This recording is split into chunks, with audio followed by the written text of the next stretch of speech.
Hey guys, my name is Brielle and I am a service dog trainer for a nationally recognized service dog program. And today I wanted to give you guys 5 questions to pick the right dog for you.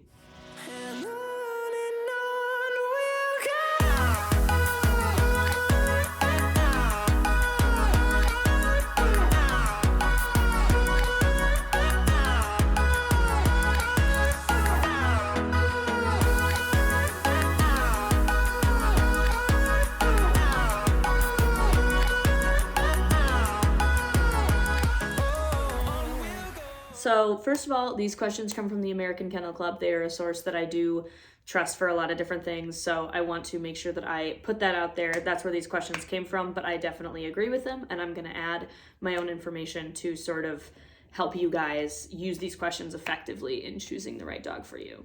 So the first thing to consider is, what is your schedule? Do you work a lot? Do you get up really early, or do you go to bed really early? Do you travel a lot? What is your lifestyle currently like?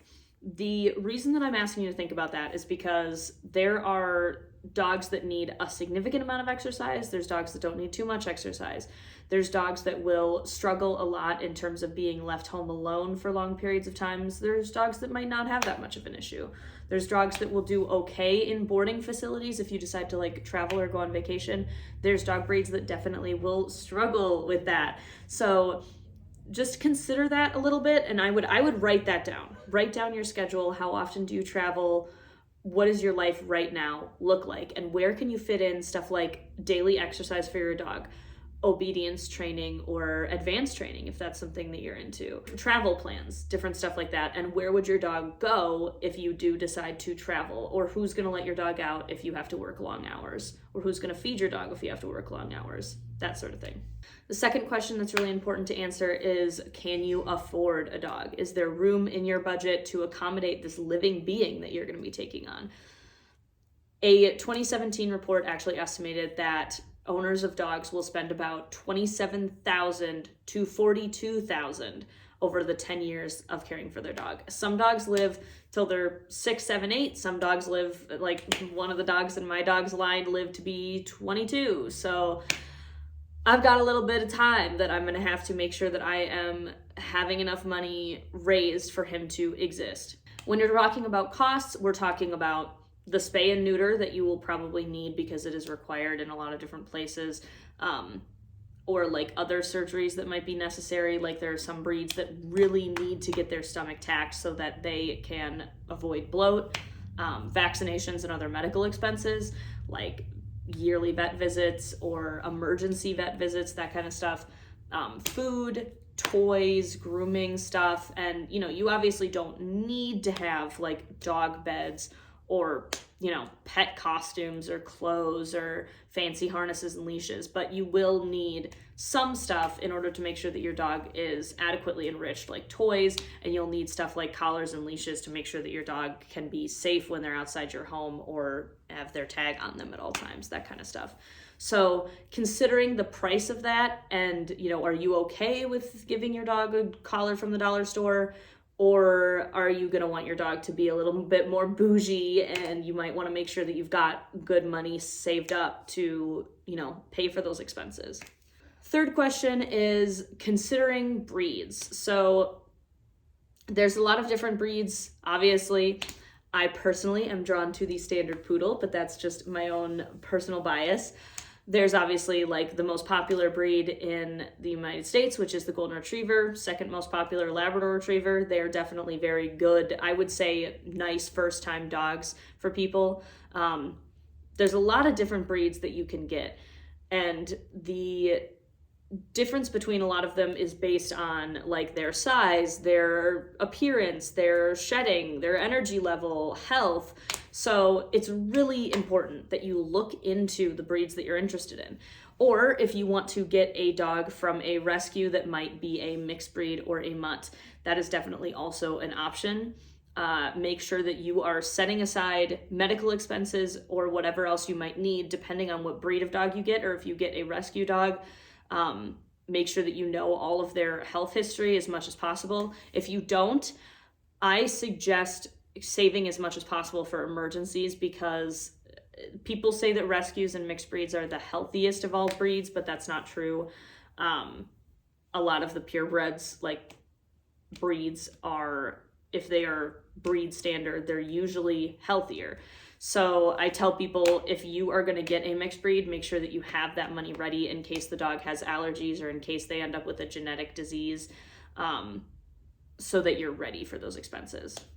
Question 4 is about grooming, to groom or to not groom. So there are a lot of dog breeds that need pretty constant grooming. If you're going to get a standard poodle, you want to be ready to shell out like $200 every 4 weeks to make sure that your dog is groomed. And you still have to keep up with that grooming daily, so doing it on your own. So the big question here is, are you going to try to groom by yourself? And you probably should learn how to do that and make sure that you have the correct tools. Or are you going to pay a groomer every certain number of weeks to do that for you? There's a lot of breeds, like the Pekingese needs like daily brushing, the standard poodle needs daily brushing. But if you get breeds like the golden retriever, the lab, you're going to end up with shedding, but they might not have as many issues with like matting. So you just want to make sure that you do the research on your specific breed to make sure that you know what you're getting into in terms of grooming. When you get a shelter dog, I am always under the assumption that once you check their hair type, it will tell you sort of a little bit about what you can expect with grooming. Sunshine, my best friend's dog and the dog that is in a lot of my videos, she needs, pretty consistent brushing, but she doesn't have to go to a groomer constantly to maintain her coat. There are a lot of breeds that you can get that are like doodles, where people think that just because it's not a poodle, that means that they don't have to groom it. That is not true. If it is a doodle, it likely needs more constant grooming than a poodle, because they have two different hair types mixing together, and that creates matting and skin issues like allergies or dermatitis and that kind of stuff. So you want to make sure that you are ready for that kind of grooming, ready for that type of shedding. If you need to put couch covers on your couches to protect them, or if you need to make sure you're vacuuming more regularly, or if you have people in the house who are allergic to dogs, you want to make sure that you are getting a dog that will not shed as much. There's no such thing as hypoallergenic dogs, obviously. However, there are some things you can do to reduce that from happening. So things like if you get a poodle or another long-haired breed, you can keep them short. You can vacuum more often. You can use shed defenders, that kind of stuff, to ensure that the low allergen, the count stays lower, basically. And then number 5, the biggest question is, does your personality mesh with the breed that you're getting or the dog that you're getting? This can be really hard to think about, because some people will have this sort of rose-tinted glasses thought that they are going to get a dog and that means that they will like change their whole life and be like a different person. Some people who get border collies are like, yeah, I'm getting a border collie because they're high energy and I want to start working out more. Well, if you're not doing that right now, don't subject a dog to the possibility that you will change and become a different person. If you want to do that yourself, definitely do that, but do it before you get the dog. Do it before you're trying to adjust to getting a dog and also, changing a big portion of your life. If you are already, working out a lot and exercising a lot and you want to get a border collie, go ahead. They are a good fit for your lifestyle.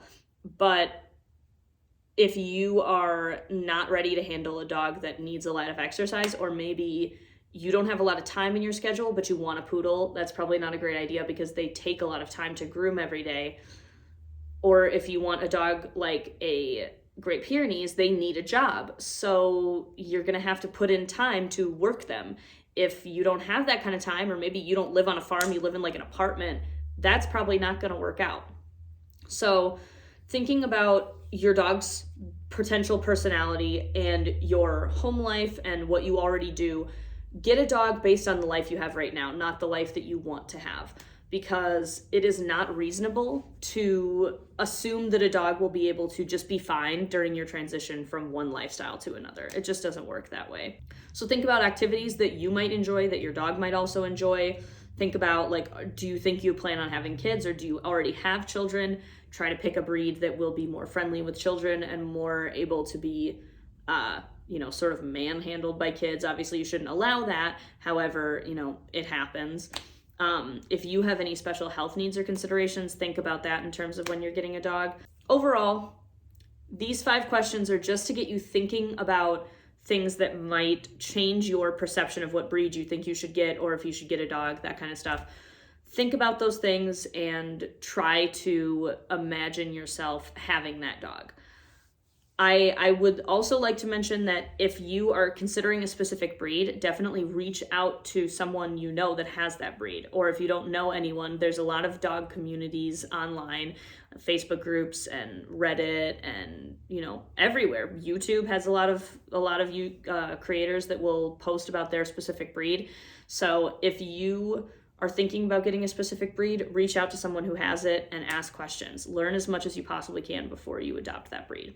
So I hope that this video was helpful. I hope that you can use it to think about if getting a dog is right for you, and if so, what breed should you get, and if you should get a rescue or whatever.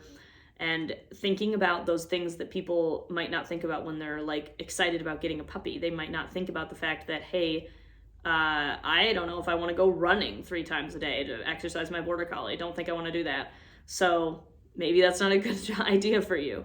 So just make sure that you think about those things, because not only is it going to be a hassle for you in your life if you end up getting a dog breed that doesn't work for you, but it's also going to be really upsetting and sad for that dog that is going to be, lacking in enrichment and activity and exercise because the choice wasn't made right. So I hope that this was helpful. Definitely keep looking for resources. If you've got any questions, I have my email down in the description. You can definitely email me, or you can leave a comment down below and get the help of the community, start a conversation. So thank you guys so much for watching, and I will see you guys in whatever I make next. Bye.